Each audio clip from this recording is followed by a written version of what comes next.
부활절에 우리에게 주시는 하나님 말씀은 신약 성경 누가복음서 24장 1절로 12절 말씀입니다. 누가복음 24장 1절로 12절을 제가 받들어 읽겠습니다.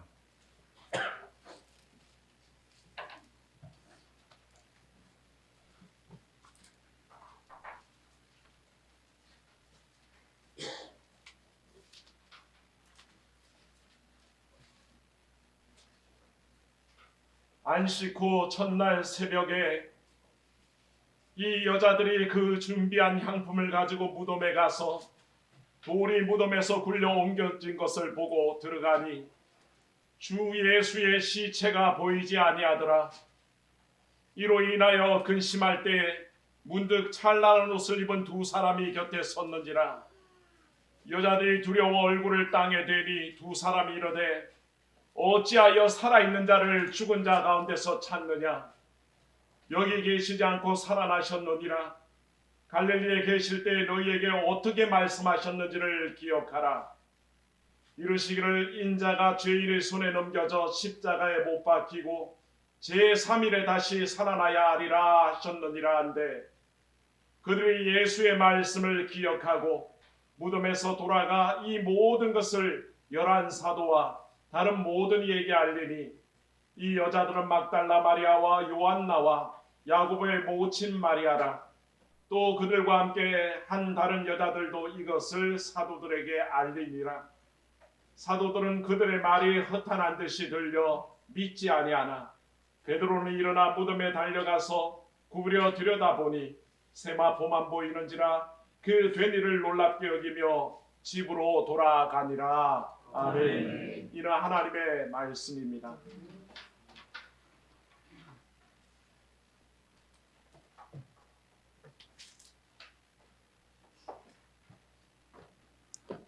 할렐루야 찬양대에서 예수 다시 사셨다, 이 곡으로 하나님 앞에 영광 돌리겠습니다.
아멘.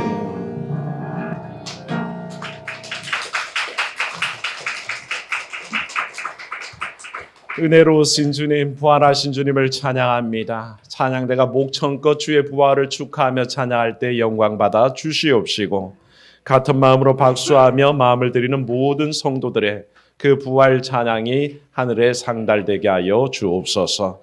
오늘도 이 부활절에 주의 말씀 생각하며 나아갑니다. 주의 말씀 받을 때 우리 가운데 아멘 화답하는 마음 주옵시고, 무엇보다 부활하신 주의 능력을 받아들이는 귀한 은혜가 있도록 인도하여 주시옵소서. 주의 종을 능력의 장중에 붙드시기를 원하옵고 주 예수님 이름으로 기도하옵나이다. 아멘. 여러분, 즐거운 부활입니다. 서로 인사하십시오. 주님 부활을 축하합니다. 주님 부활을 축하합니다. 주의 부활을 축하합니다. 네, 참 즐거운 날입니다. 네. 부활의 그 큰 권능이 여러분과 함께 하시기를 바랍니다. 세계적으로 어디를 가도요, 우리가 살아가는 동안에 명소라에서 찾아가 보면 실상은요, 무덤인 경우가 되게 많습니다.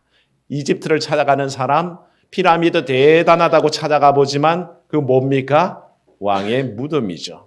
인도를 가는 사람, 타지마할을 찾아갑니다. 그런데 알고 보면 그것도 무덤입니다. 우리도요, 다니다 보면 유명하다고 가보면 거의 다 무덤일 때가 참 많습니다. 구리시, 고양시 등등의 참 서오능, 서삼능. 저는 오늘 서오능, 서삼능이 있길래 서일능도 있나 보다. 서이능도 있나 보다. 서사능도 있나 보다. 그래서 우리 딸이 인상 쓰고 있습니다. 그런 거 하지만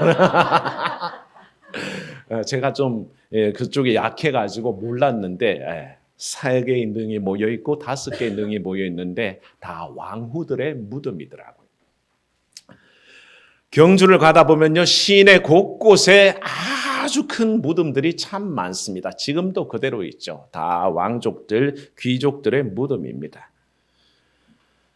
하다못해 석가모니도 죽은 다음에 그 인도의 왕이 그 석가모니의 모든 유고를 다 나누어 가지고 84,000개라는 탑들을 쌓아서 그것을 나눴다 그럽니다. 그러니까 석가모니의 무덤은 84,000개나 있는 셈입니다.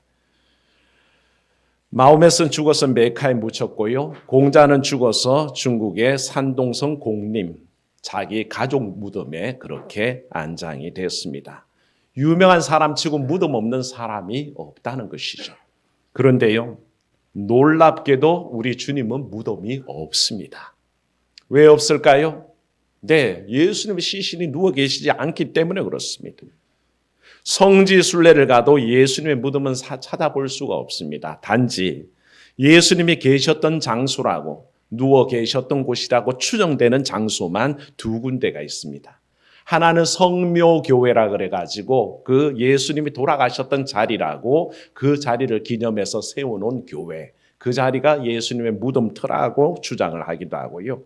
또 한 곳은 정원 무덤이라 그래서 그곳이 예수님의 무덤이 아닌가 추정만 할 뿐입니다. 말 그대로 추정만 할 뿐입니다. 사실은 확인할 수 없고 예수님은 그 어디 곳에도 무덤이 없습니다. 왜? 다른 사람들과 달리 그곳에 시신이 없기 때문에 그렇습니다. 왜 그렇습니까? 주께서는 잠시 고난당하셨으나 사흘 만에 부활하심을 믿습니다. 그걸 믿으시는 여러분 되시기를 축원합니다. 주께서는 부활하셨습니다. 오늘 본문 5절 6절 말씀에도 분명히 말합니다. 예수님의 죽음을 생각하고 찾아간 여인들에게 천사가 나타나서 말씀하시기를 뭐라 하셨습니까? 여기 계시지 않고 살아나셨다. 뭐대로 살아나셨다? 말씀대로 살아나셨다. 그렇게 우리에게 알려주고 있습니다. 아무리 살아서 권력과 위세를 부렸던 왕도 죽어서는 시신이 되어서 무덤에 누워있기에 왕릉이라고 남겨둡니다. 그러나 주님은 살아나셨기 때문에 그 시신이 누운 무덤이 존재할 수가 없는 것이죠. 통상 무덤은 뭘까요? 죽음을 상징합니다. 죽음은 뭘까요? 무능력을 상징합니다. 죽은 것은 아무것도 할 수 없기 때문에 죽음은, 무덤은 무능을 상징합니다. 어떤 위대한 사람이라도 그 무덤에서 지금 나와서 뭔가를 할 수 있는 사람은 아무도 없다는 것이죠. 그런데 우리 인생들은 재밌는 것이요, 이 아무것도 할 수 없는 것들에 대해서 굉장히 두려워하고 무서워할 때가 많다는 것입니다.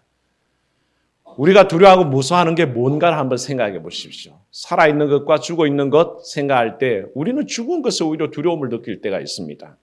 물론 우리는 그렇지 않죠. 시편 115편에 보면 하나님의 살아계심을 찬양하면서 우상에 대해서 이렇게 얘기합니다. 이방 나라의 우상은 금과 은으로 된 것이고 사람의 손으로 다 만든 것이다. 입이 있어도 말하지 못하고 눈이 있어도 보지 못하고 귀가 있어도 듣지 못하고 코가 있어도 냄새 못 맡지 않냐. 손이 있어도 만지지 못하고 발이 있어도 걸어 다니지 못하니 목구멍이 있어도 소리를 못 내니 이 이방의 우상이 할 것이 무엇이냐라고 시편의 기자는 노래하고 있습니다. 아무것도 할 수 없는 것이라는 것입니다. 죽은 존재. 죽은 우상은 단지 돌덩이, 나무조각, 금덩이, 언덩이입니다. 은덩이에 불과합니다. 아무것도 할 수 없는 것들이라는 것이죠. 그런데 형상화된 우상만 그런 게 아닙니다. 사랑 여러분, 혹시 여러분 속에 지금 만들어져 있는 마음의 우상은 무엇인지를 한번 생각해 보십시오. 그 마음의 우상이 할 수 있는 일이 뭐가 있다고 생각하십니까? 사실은 마음의 우상도 아무것도 할 수 없습니다. 형상을 입고 있는 우상조차도 사실은 금덩이, 은덩이에 불과합니다. 나무고 돌입니다. 아무것도 할 수 없습니다. 그것처럼 우리 마음속에 새겨져 있는 물질의 우상들, 건강의 우상들, 자녀의 우상도 아무것도 할 수 없습니다. 그건 그냥 우상일 뿐입니다. 돈이 우상이 되면 돈 없다고 돈을 두려워합니다. 건강 잃으면 건강 잃을까 봐 걱정하며 삽니다. 그러나 그런 것들은 우리의 두려움의 대상이 아닙니다.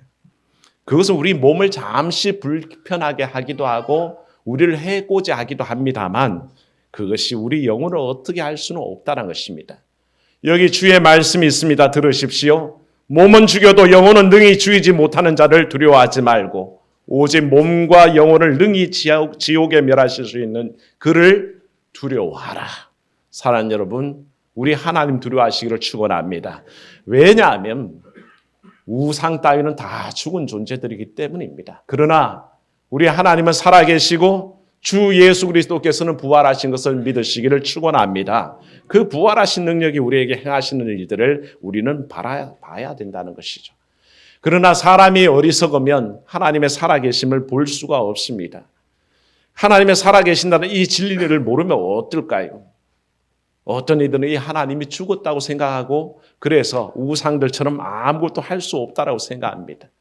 그 유명한 무신론자들, 러셀이라는 사람들, 리차드 도킨슨 같은 사람들, 물리학자 스티븐 호킹 박사 같은 사람들은 전부 다 무신론자들입니다. 하나님이 죽었다고 생각합니다. 그런데요, 하나님이 죽어서 아무것도 할 수 없다고 헛소리하는 사람들에게는 사실 하나님께 사실 일이 없습니다. 어떤 기대도 하지 않고 희망이 없다 말하고 인간의 지식이 무엇이든지 다 달성할 수 있다고 생각하는 그들에게는 하나님의 능력이 나타나지를 않는다는 것입니다. 사랑하는 여러분, 과연 하나님이 죽었습니까? 아니요. 살아계심을 믿으시기를 축원합니다. 하나님은 살아계십니다. 그러면 예수께서는 어떠십니까? 살아나셔서 부활하신 것을 믿습니다. 이게 우리의 고백입니다. 주님이 살아계시다고 믿는 사람에게는 일상을 통해서 큰 놀라운 일들이 일어납니다. 민수기 11장을 보면요, 광야길에 나선 이스라엘 백성들이 만나를 먹다가 지겨워가지고는 모세 앞에서 원망을 합니다. 우리도 뭘 달라? 고기를 달라라고 아우성을 칠 때에 모세가 하도 속이 상해서 하나님께 푸념을 늘어놓습니다. 하나님, 이 백성들이 이렇게 많이 주셔서 어찌 나 혼자 다 감당하라고 하십니까? 저들이 고기를 원하는데 제가 도대체 이걸 어떻게 감당해서 이걸 해결하겠습니까? 그랬더니 하나님께서 대답하셨습니다. 야, 모세야, 네 장로들 다 데리고 나와 봐라. 너 혼자 쓰지 않아도 된다. 그들이 너를 도와주실 것이고 무엇보다 내가 너를 도울 것이니 고기 필요하다 그랬느냐? 내가 고기를 줄 텐데 하루 이틀도 아니고 정말 지겹도록 너에게 고기 신문이 나도록 한번 먹여주겠다. 그렇게 약속을 하셨습니다. 이 말씀을 하자 모세가 미심쩍어서 또 얘기합니다. 하나님, 저를 둘러싸고 있는 이 보행자들이 장정만 60만 명입니다. 어디 가서 고기를 구해서 이 많은 사람들을 다 먹이겠습니까? 라고 얘기할 때 하나님의 음성이 단호하게 떨어집니다. 뭐라고 하셨냐면, 얘야, 내 손이 짧아지기라도 했느냐? 내 하나님의 능력이 없어지기라도 했느냐? 사랑하는 여러분, 하나님의 손이 짧습니까? 하나님의 능력이 사라졌습니까? 아니요. 그것을 믿을 때 어땠습니까? 결국에는 온 진중에 가득 덮인 메추라기가 날라와서 온 이스라엘 백성들이 그 고기를 먹지 않았습니까? 수많은 사람들이 하나님 앞에 얘기할 때에 하나님 마치 죽은 듯이 얘기합니다. 또한 예수께서 마치 죽은 분처럼 얘기합니다. 하지만 그렇지 않습니다. 살아계신 하나님께서는 우리 삶에 능력을 베푸실 것이요, 부활하신 주님께서 우리 삶의 능력으로 드러날 것을 확신합니다. 주께서 우리에게 말씀하십니다. 이 사회를 통해서 여러 번 경고하시기를, 내 손이 짧아서 구원하지 못하느냐? 주의 손이 짧아서 구원하시지 못함이 아니요, 주님의 귀가 어두워서 듣지 못하느냐? 라고 그렇게 우리에게 책망하고 계십니다. 사랑하는 여러분, 하나님의 살아계심을 믿으시기를 축원합니다. 예수 그리스도의 부활의 능력을 믿으시기를 축원합니다. 그때에 우리의 삶에 변화가 일어납니다. 주님께서 살아계셔서 우리 가운데 계시면 시편은 노래하기를, 주께서 나의 슬픔이 변하여 내게 춤이 되게 하시며 나의 베옷을 벗기고 기쁨으로 띠띠우셨다라고 노래합니다. 슬픔이 변하여 기쁨으로 변한다 그랬습니다. 하나님께서 하늘에 계셔서 우리가 하고자 하는 어떤 일이든지 돕는다고 약속하셨습니다. 그러므로 따라합시다. 부활은 승리의 사건입니다. 부활은 승리의 사건입니다. 예수께서 죽으셔서 아무것도 못하는 상황이 된 게 아니라 부활하사 그 능력으로 우리 가운데 함께 하심을 확증하신 날이란 것입니다. 이 부활의 소식에 사실은 빈 무덤을 보고 찾아갔던 여인들이 그 부활의 소식을 전하게 됩니다.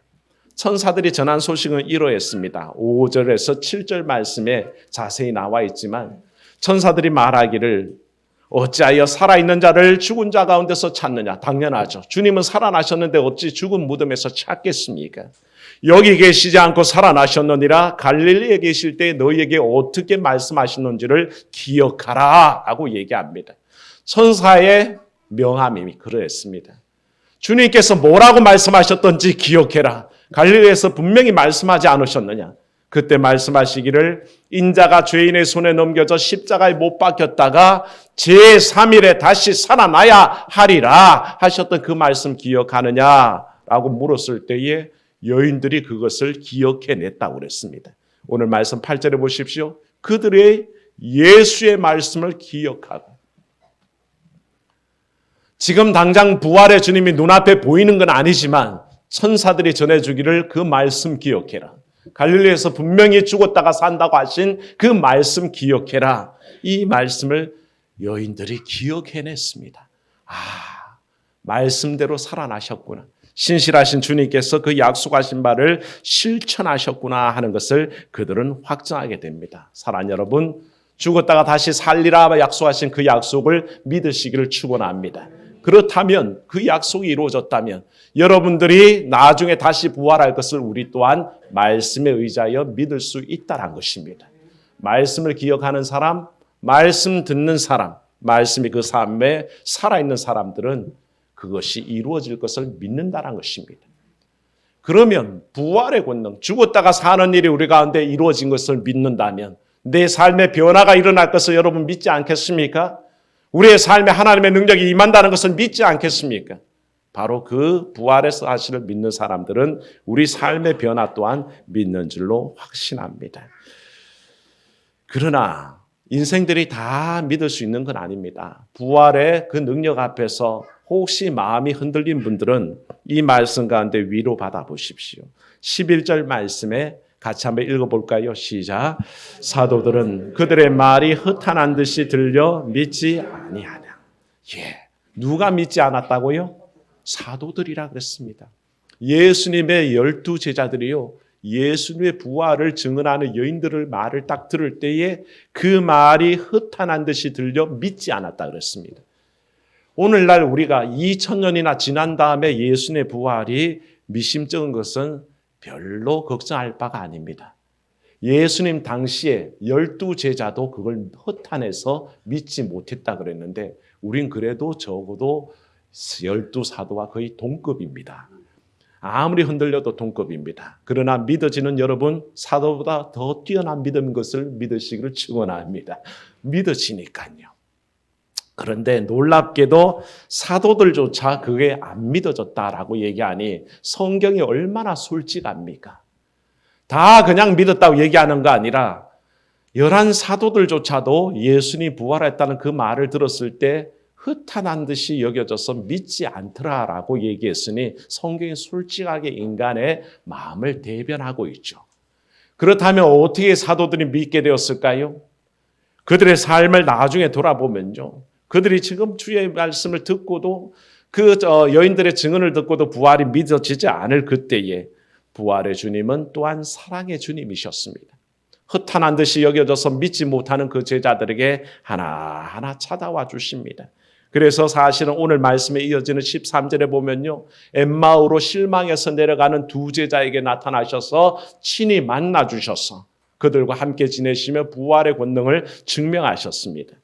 36절 이하에도 보면요. 11 제자에게 나타났습니다. 교동문에 읽었지만요. 500명의 제자에게도 일시에 나타나셨습니다. 주님께서는 의심하는 제자들에게 나타나셔서 부활하신 그 권능을 보여주셨습니다. 하다못해 도마에게 어떻게 하셨습니까? 예수님 처음 제자들 찾아왔을 그 자리에 도마는 없었습니다. 다른 제자들이 우리 주님 부활하셨다고 기쁨으로 전할 때 도마가 의심했습니다. 무슨 헛소리 하냐? 내가 그 손바닥에 못자국에 내 손가락을 넣어보고 주의 옆구리에 창자국에 내 손을 찔러보지 않고는 믿지 못하겠다라고 그렇게 공언할 때에 주님께서 다시 도마가 있는 그 자리로 찾아오셨습니다. 그리고 도마를 보시며 뭐라 하셨습니까? 네 손을 들어 내 못자국에 손가락을 넣어봐라. 네 손을 들어 내 옆구리에 창자국에 네 손을 들어 보아라. 내가 본고로 믿느냐? 보지 못하고 믿는 자가 복되도다. 그렇게 선언하셨습니다.